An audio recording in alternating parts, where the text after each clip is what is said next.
Hello and good morning all of you. How are you today? Fine, okay. Today we are going to learn subject Hindi, okay? Class 7. क्या पढ़ेंगे हम? Class 7 की हिंदी की book पढ़ेंगे. हमने chapter 8 complete कर लिया है. अब हम आ गए हैं चैप्टर 9. चैप्टर 9 का देखते हैं क्या है. फूल और कांटे. ओके, चैप्टर 9 का नाम क्या है? फूल और कांटे. चलिए देखते हैं फूल और कांटे के बारे में क्या बता रहे हैं चैप्टर में. ओके, पाठ का उद्देश्य पढ़ते हैं. पाठ का उद्देश्य है परोपकार, कोमलता, सहृदयता, मित्र भाव और मानवीय गुण. क्या है? ये सब चीज़ों का समावेश होना चाहिए. परोपकार करने का, कोमल हृदय होना चाहिए, सहृदय भाव होना चाहिए, मित्र भाव होना चाहिए और मानवीय गुण हमारे अंदर होने चाहिए. ओके, चलिए पाठ में प्रवेश करते हैं. प्रकृति के अंक में समान रूप से पोषित होने पर भी अपने कार्य व्यवहार से कांटा सभी की आंख में खटकता है, जबकि फूल देवों के सिर पर शोभायमान होता है. कवि फूल और कांटे के उदाहरण से यह प्रतिपादित करना चाहता है कि निष्ठुर तथा हृदयहीन व्यक्ति यशस्वी कुल से संबंधित होने पर भी अपने व्यवहार के कारण लोगों में निंदनीय ही रहता है. ठीक है, ये क्या बता रहे हैं कि जैसे फूल और कांटा, गुलाब का फूल देखें ना, सब देखिए यहाँ पे पिक दिया हुआ है ना, पिक्चर ड्रॉ है जिसमें गुलाब का फूल दिखा रहा है ना. तो गुलाब के फूल के साथ में क्या होता है? कांटे भी होते हैं ना कांटे. देखे हो आप सब गुलाब का फूल?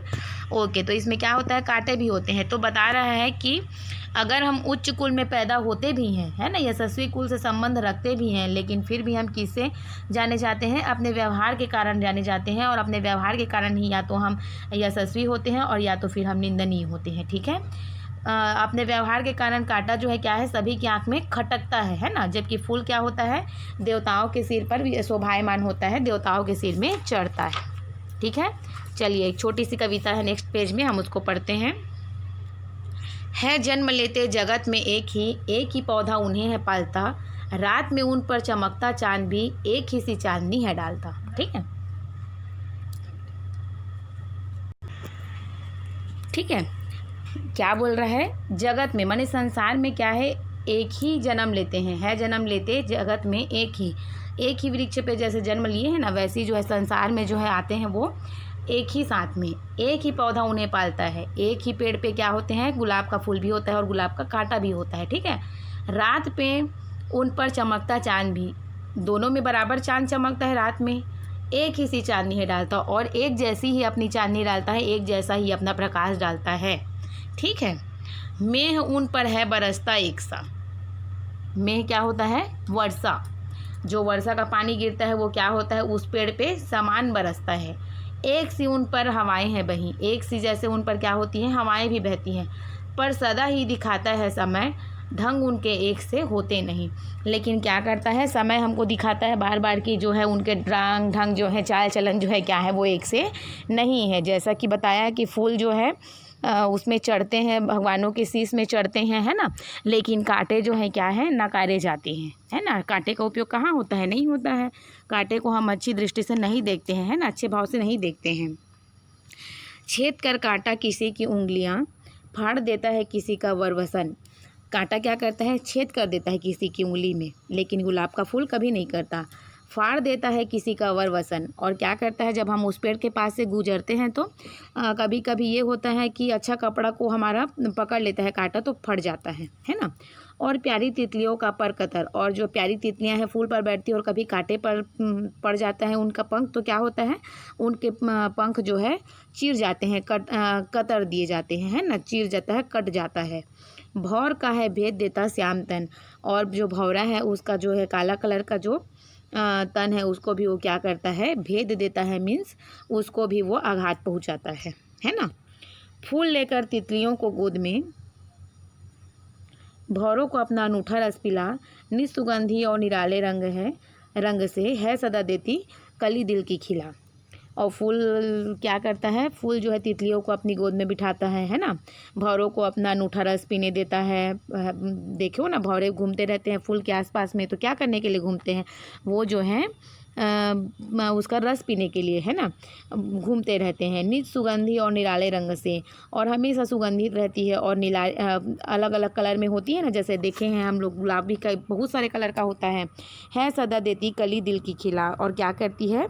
जो ये है जो कली होती है वो हमारे दिल को जो है गदगद कर देती है। जब भी हम देखते हैं कि गुलाब के पौधे में गुलाब की पंखुड़ी लगी हुई है, कली लगी हुई है ना, जब फूल खिलने वाला है तो हमारे दिल क्या हो जाता है, खिल जाता है, गदगद हो जाता है खुशी के मारे, है ना, कि हमारा गुलाब का पौधा बढ़ गया, उसमें फूल आ गए करके। खटकता है एक सबकी आँख में, दूसरा है सोता सुर शीश पर। खटकता है एक सबकी आँख में, कौन खटकता है, कांटा जो है क्या करता है, सबकी आँख में खटकता है ना। दूसरा है सोहता सुर शीश पर, और दूसरा जो क्या करता है, देवताओं के शीश पर, मस्तक पर जो है चढ़ता है। किस तरह कुल की बड़ाई काम दे, कुल की बड़ाई जो है कैसे काम देगी, जो किसी में हो बड़प्पन की कसर। अगर आप में बड़प्पन की कसर होगी तो आपको जो है कभी भी कुल की आपकी बड़ाई काम नहीं देगी, क्योंकि एक ही कुल में पैदा होने के बाद भी, जैसे गुलाब और यहाँ पे कांटों का बताया गया है कि एक ही पेड़ में होने के बाद भी गुलाब अपनी प्रवृत्ति में रहता है और कांटे अपनी प्रवृत्ति में रहता है। जैसा कि बताया कि एक ही समय में जन्म लेते हैं, है ना, एक ही पौधा उन्हें पालता है, रात में उन पर चांदनी भी एक ही समान डलती है, लेकिन अच्छा वर्षा भी उन पर एक ही साथ बरसती है ना, वो हवाएं भी एक साथ बहती है, लेकिन जो है समय दिखाता है कि कौन कैसा है और कौन कैसा है।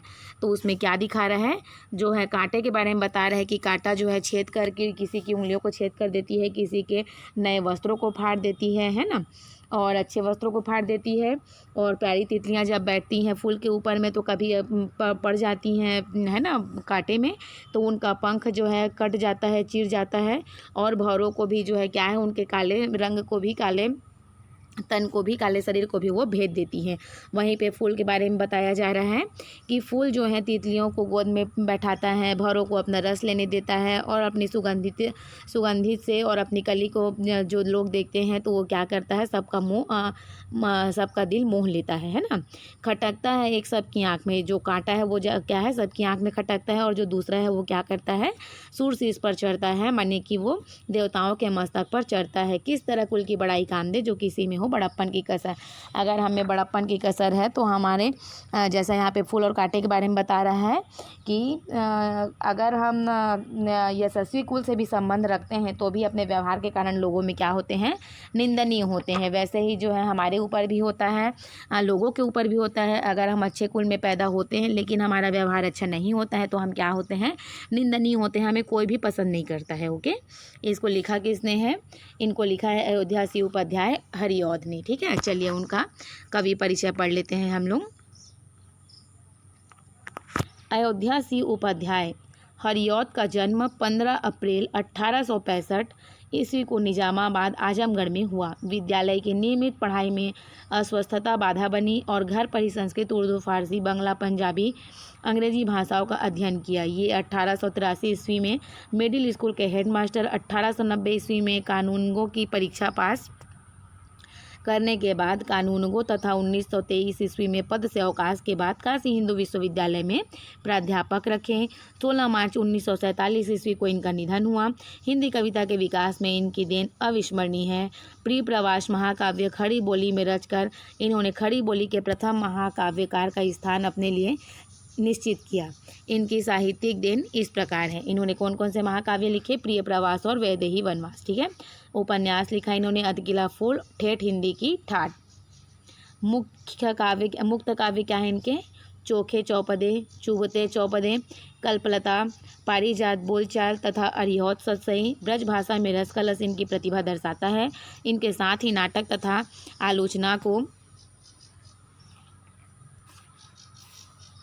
भी दर्शाता है। ठीक है, चलिए क्या है, इनका जन्म कहाँ हुआ है बोल रहा है, जन्म 15 अप्रैल 1865 में निजामाबाद आजमगढ़ में हुआ। ठीक है, 15 अप्रैल 1865 में निजामाबाद आजमगढ़ में हुआ।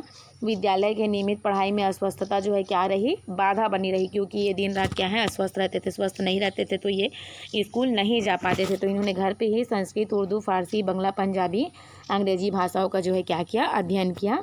ये 1883 ईस्वी में मिडिल स्कूल के हेडमास्टर रहे। 1890 में कानूनगो की परीक्षा पास की और इसके बाद 1923 ईस्वी में पद से अवकाश के बाद काशी हिंदू विश्वविद्यालय में जो है प्राध्यापक भी रहे।